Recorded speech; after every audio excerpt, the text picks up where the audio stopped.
সন্তান হারিয়ে গেলে ভাষা তো কাঁদবেই।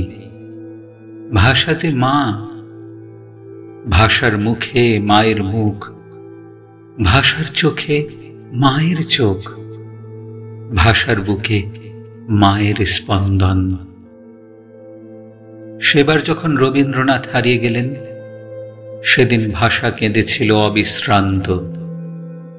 ভাষার কান্না শ্রাবণ হয়ে ঝরেছিল সারাদিন।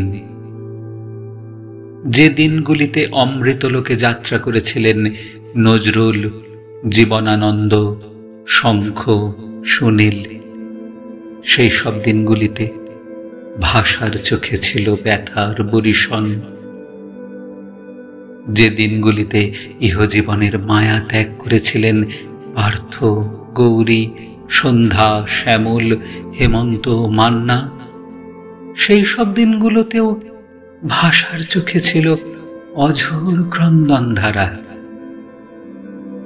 আজ কিন্তু ভাষা জননী কাঁদছেন না, যদিও বাংলায় স্বপ্ন দেখা, বাংলায় সুর বাঁধা, বাংলার মায়া ভরা পথে অনেক দূর হেঁটে বেড়ানো প্রতুল, যদিও বাংলায় উল্লাসে মেতে ওঠা, বাংলায় হাহাকার করে ওঠা, সব দেখে শুনে খেপে গিয়ে বাংলায় চিৎকার করে ওঠা প্রতুল,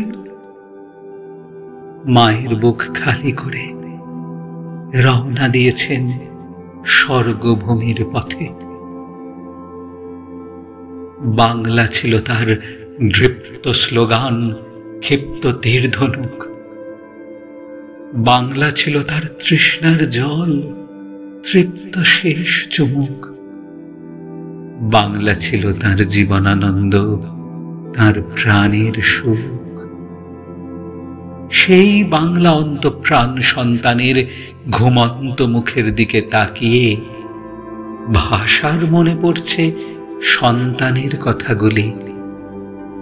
কান্না বেচো না, স্বপ্ন বেচো না, হাতের কলম জনম দুঃখী তাকে বেচো না। তাই ভাষা আজ প্রাণপণে লুকিয়ে রাখছে কান্নার মেঘ ও বৃষ্টি, ঝর্ণা ও নদী।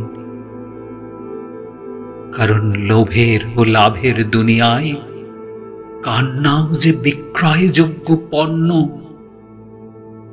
ভাষার কান্নাও যে বিক্রি হয়ে যায় চড়া দামে বাজারে।